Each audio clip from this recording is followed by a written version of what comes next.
Hello, नमस्ते।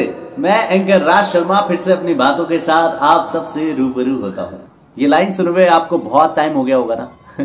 मुझे भी बहुत टाइम हो गया आपसे बातें करे हुए, मुखातिब हुए अपने थॉट्स आप लोगों तक शेयर करने के लिए, अपनी बातें करने के लिए। लेकिन आज वक्त मिला है, सोचा आपसे बात करी जाए। आपको याद है 2007 में एक मूवी आई थी, फिर हेरा फेरी, सबकी फेवरेट है। उसमें छत का एक सीन है, अगर आपको याद होगा तो, जिसमें बाबू भैया, राजू और श्याम दोनों के चांटे लगाते हुए एक बात कहते हैं कि अगर श्याम भी 2 फटका खाएगा तो राजू भी 2 फटका खाएगा। मतलब साफ है, बाबू भैया हमें सिखाते हैं कि नियम सबके लिए समान है। लेकिन 2020 आता है जो असंभावनाओं का साल है।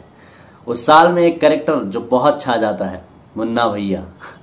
वो मुन्ना भैया आकर के एक बात कहते हैं कि जो गद्दी पर बैठेगा वो नियम बदल सकता है। इसका मतलब कि नियम सबके लिए समान नहीं है। आपको पता है ये सारी बातें मैं आपसे क्यों कर रहा हूं? कोई ना कोई बात होगी ना। बिल्कुल, पिछले कई दिनों से कुछ बातें मेरे दिमाग से खेल रही हैं, कुछ सवाल मेरे दिमाग में गूंज रहे हैं। तो सोचा आपसे उन सवालों के बारे में बात करी जाए। क्या पता मुझे जवाब मिल जाए, क्या पता मेरे जो सवाल हैं वो शायद आपके भी सवाल हो। सवाल कई हैं।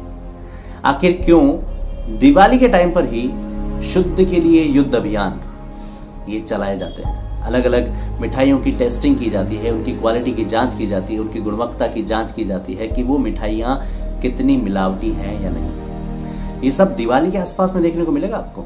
न्यूज़पेपर में, न्यूज चैनल में सब चीजें देखने को मिलती है। क्या दिवाली पर ही मिठाइयां बनती है? पूरे साल त्योहार बनते हैं, उसमें मिठाइयां नहीं बनती।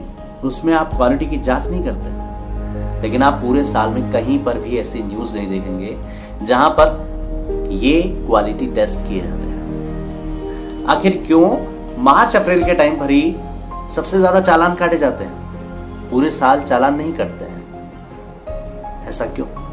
कभी सोचा है? नियम तो बराबर होने चाहिए, लेकिन ऐसा नहीं होता। आखिर क्यों एक आम आदमी जरा सी गलती करने पर सलाखों के पीछे होता है, और वहीं कुछ वीआईपी लोग किसी की जान भी ले लेना तो भी खुलेआम घूमते हैं। आपने देखा होगा जब भी दिवाली आती है तो कई बुद्धिजीवी एक्टिव हो जाते हैं, कई न्यूज चैनल एक्टिव हो जाते हैं, और कई लोग ये बातें बताने के लिए आ जाते हैं सोशल ग्रुप पर, मैसेजेस पर, सोशल मीडिया पर। ये बातें कहते हैं कि दिवाली आ रही है, पटाखे ना चलाएं, पटाखों से फ्री दिवाली बनाएं, पॉल्यूशन होता है दिवाली पर। हाँ, पटाखों से पॉल्यूशन होता है, बिल्कुल ये सर्वे सही है। पटाखे बैन किए जाने चाहिए, बिना पटाखों की दिवाली बनानी चाहिए, क्योंकि जैसा पहले होती आई है। लेकिन क्या सिर्फ पटाखे जो दिवाली पर चलते हैं वही पॉल्यूशन फैलाते हैं? न्यू ईयर के टाइम पर पूरा विश्व, 192-93 देश जितने भी हैं, वो सब न्यू ईयर बनाते हैं, आधी रात को पॉल्यूशन से पूरा एनवायरमेंट भर देते हैं। क्या वो पटाखे पॉल्यूशन फ्री होते हैं? शादियों में पटाखों बिना बारात नहीं निकलती है, तो क्या वो पटाखे पॉल्यूशन फ्री होते हैं? अगर पटाखे बैन होने ही हैं तो सिर्फ दिवाली के आसपास ही क्यों, पूरे टाइम बैन करने चाहिए। और पटाखे ही क्यों, बहुत सारे ऐसे एक्सप्लोजिव है जो कि मार्केट में है और उनका गलत इफेक्ट पड़ता है, चाहे वो पटाखे हो या तंबाकू। बैन तो सारी चीजें होनी चाहिए।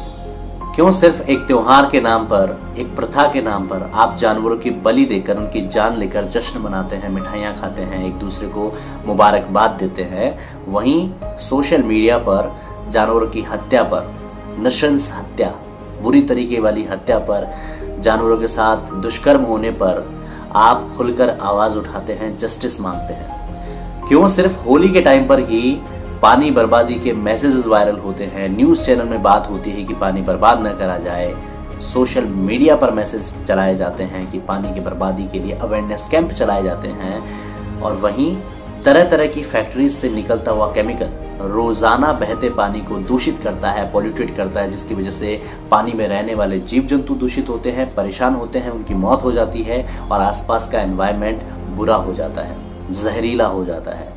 क्यों इस पर बात नहीं होती? क्यों इस पर डिबेट नहीं होती? सिर्फ पानी की बर्बादी पर डिबेट होती है। ऐसा क्यों? क्यों सिर्फ एक आम आदमी को कानून का उल्लंघन करने पर बहुत सारे पैसे जुर्माने के रूप में भरने पड़ते हैं, वहीं कुछ लोग जुडिशरी सिस्टम को गाली देते हैं और फिर भी 1 रुपए जुर्माना मात्र 1 रुपए जुर्माना देकर बच निकलते हैं। कौन से लोग?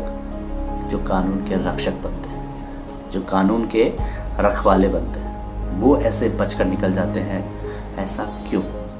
आखिर क्यों राजनीति के चलते दुष्कर्म के कुछ केसेस मीडिया में छा जाते हैं, पॉपुलैरिटी क्रिएट कर लेते हैं और एक अलग ही एंगल निकल करके आता है। बहुत सारे लोग उन पर रोटियां सेकते हैं अपनी। राजनीति होती है, घटिया तरह की राजनीति होती है, और वहीं देश में बढ़ रहे हर रोज दुष्कर्म के केसेस फाइलों के तले दबा दिए जाते हैं। नाम तक नहीं आता उनका, पता तक नहीं होता कितने केसेस हो चुके हैं, रजिस्टर्ड भी नहीं होते, FIR दर्ज नहीं होती। ऐसा क्यों? मैं किसी भी कम्युनिटी, पॉलिटिकल पार्टी या गवर्नमेंट के खिलाफ नहीं हूं। मुझे बस शिकायत है इस दोगलेपन से, जो हर बार इस तरह से परोसा जाता है हम देशवासियों के सामने, और इन सब में आहत होते हैं हम जैसे आम आदमी। जब कानून सबके लिए समान है तो कानून के नियम भी सबके लिए समान होने चाहिए। बाकी आप सभी को पॉल्यूशन फ्री दिवाली की शुभकामनाएं।